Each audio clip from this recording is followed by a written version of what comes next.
Həzrət İsa Peyğəmbərdən bir gün soruşdular ki, sən necə olur ki, suyun üzərində bir Allahı kəlməsi deməklə, Bismillah deməklə gəzirsən, amma biz bunu bacarmırıq. İsa Peyğəmbər onlardan soruşdu ki, dinar və dirhəm, qəpik, quruş, manat, pul, bunlar sizin üçün necədir, dəyəri nə qədərdir? Onlar dedilər ki, təbii ki, bizim üçün dəyərlidir.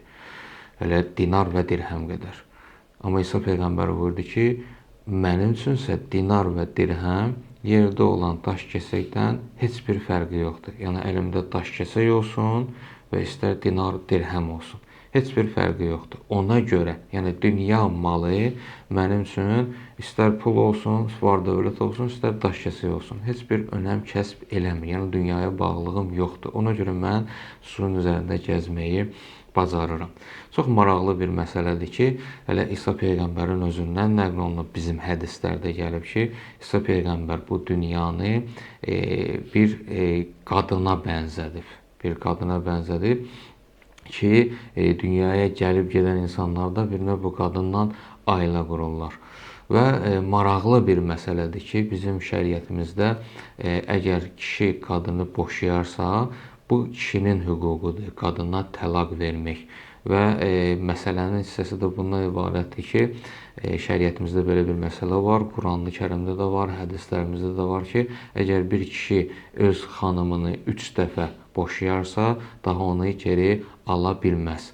Mütləq gərək xanım başqa bir kişi ilə izdivac eləsin, ailə qursun, kəbin kəsdirsin və onu boşayandan sonra həmin kişi öz xanımı ilə, əvvəlki xanımı ilə yenə də ailə qura bilər.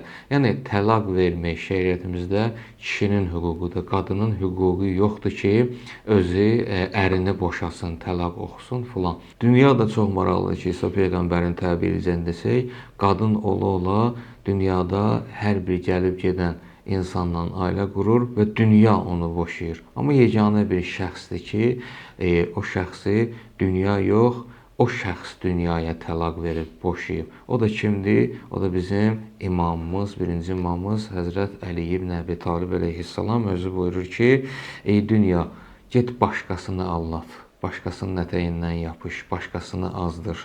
Məni azdıra bilməyəcəksən. Niyə görə? Qad təllaqtuke salasən la rəcətə li fiha. Mən sənə deyir 3 dəfə təlaq vermişəm. Elə bir təlaq ki, daha geri dönüşü yoxdur.